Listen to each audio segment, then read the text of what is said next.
Olá, companheiros do GEL. É um prazer estarmos novamente aqui reunidos virtualmente.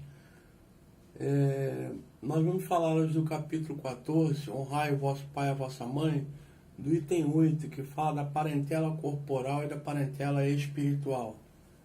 É uma mensagem é uma mensagem não. É uma instrução de Kardec, né? Que ele fala desse item que nós acabamos de mencionar, a parentela corporal e a parentela espiritual.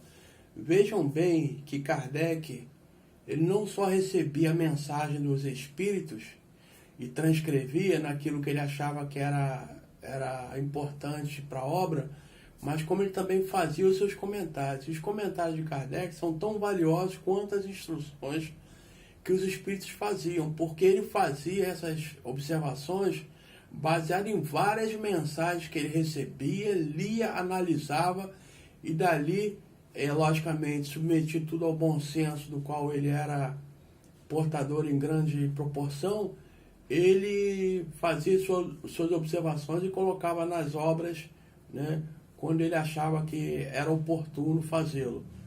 E nesse texto que ele coloca que a parentela corporal e a parentela espiritual, ele começa dizendo: os laços de sangue não criam forçosamente o liame entre os espíritos. Ou seja, a parentela do corpo não significa exatamente uma ligação entre os espíritos.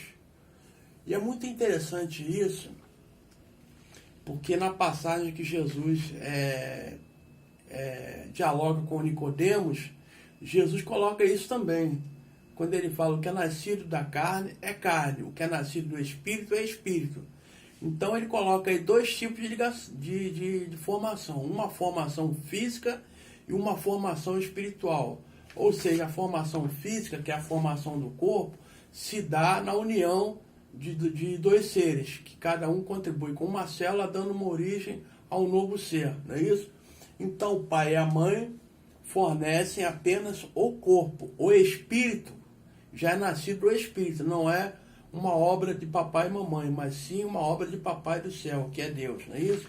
A gente fala papai do céu, um termo antigo que as pessoas usavam para se referir a Deus para as crianças, né? A gente falava para as crianças: não, papai do céu.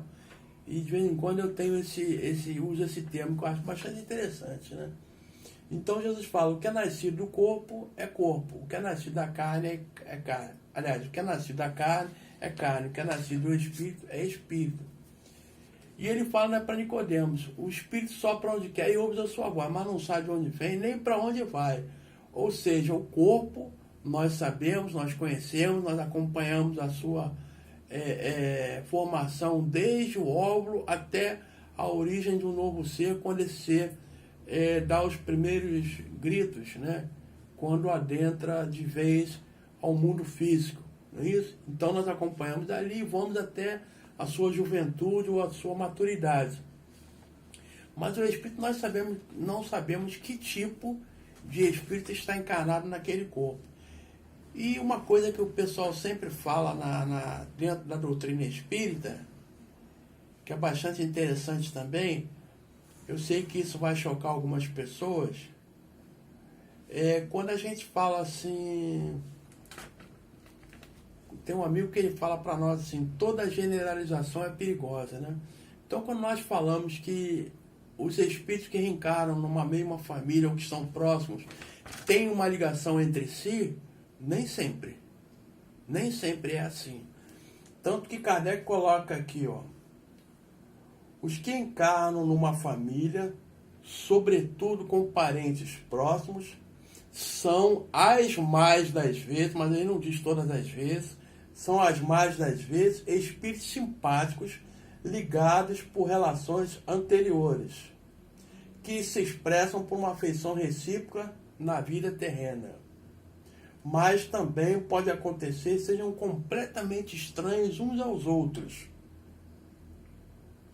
Esses espíritos afastados entre si por antipatias igualmente anteriores, que se traduzem na Terra por um mútuo antagonismo. Aí nós colocamos aqui na nossa folha de trabalho as ligações que podem acontecer numa família.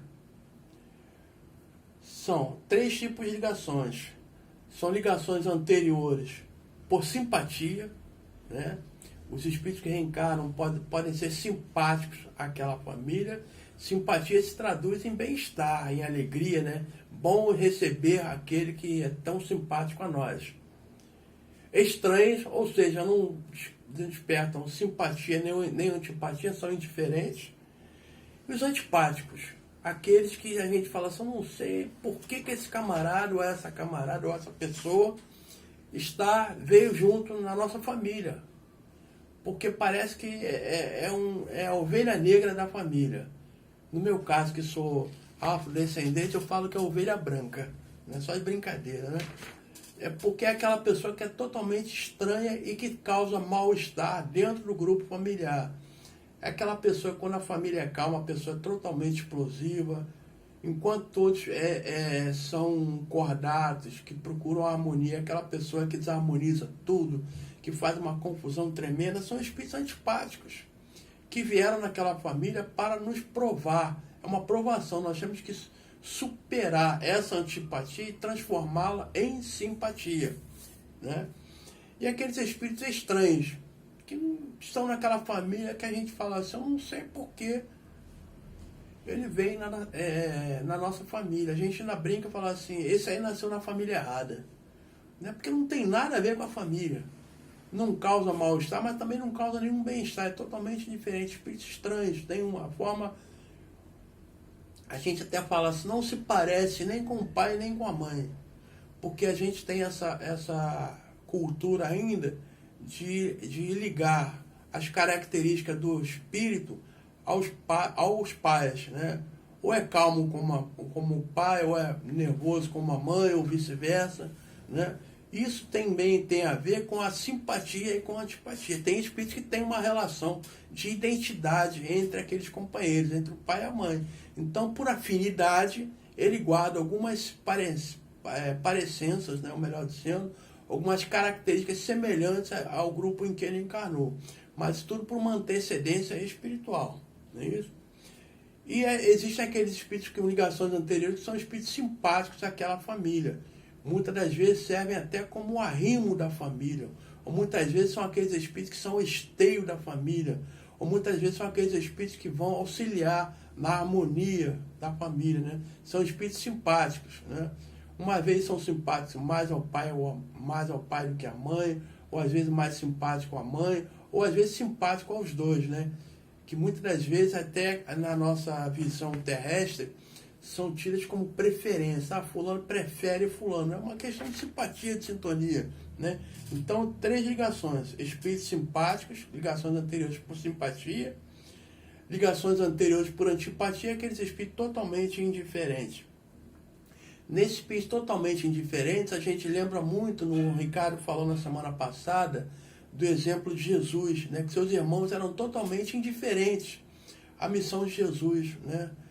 Inclusive há uma parte em que eles vão resgatar Jesus, porque o pessoal foi lá reclamar de Jesus, eles foram resgatar Jesus, porque corria na circunvizinhança que ele havia perdido o espírito, ou seja, havia enlouquecido, né? Então foram lá buscar Jesus, né? E Jesus então fala assim, quem são meus irmãos? Jesus, logicamente, se referindo que eles não eram irmãos dele na verdadeira acepção da palavra parentela espiritual, que haviam nascido no mesmo grupo consanguíneo, mas que não estavam ligados a Jesus pelos laços espirituais, pelos laços dos ideais espirituais que Jesus carregava. Então, eram estranhos a Jesus nesse sentido. No sentido também de quando Jesus está na cruz, quando fala quando ele recorre a João e fala assim, eis aí a sua mãe, e fala para a mãe, eis aí o seu filho, né? No sentido do acolhimento que deveria ter pelo ideal de fraternidade e de amor. Não necessariamente pelos laços de consanguinidade, mas pelos laços de espiritualidade. E então, resumindo, existem 2 tipos de família, a família espiritual e a família corporal. A família corporal, que é essa que nós nos reunimos, mas nenhuma ligação entre os espíritos, ligação mais profunda há, muitas das vezes esses laços se dissolvem até mesmo quando desencarnam. Chegam no plano espiritual e cada um vai buscar aqueles que lhes são caros, que não necessariamente são naquele grupo familiar que ele acabara de fazer parte. Mas ele pertence a outros grupos familiares que ele vai buscar esses companheiros, né, que se dissolvem ali mesmo. E existem outros grupos que são que encarnados, representam grupos espirituais, grupos familiares espirituais, que se permanecem e que se procuram, que se buscam e que se acham reunidos até mesmo após o desencarne no plano espiritual.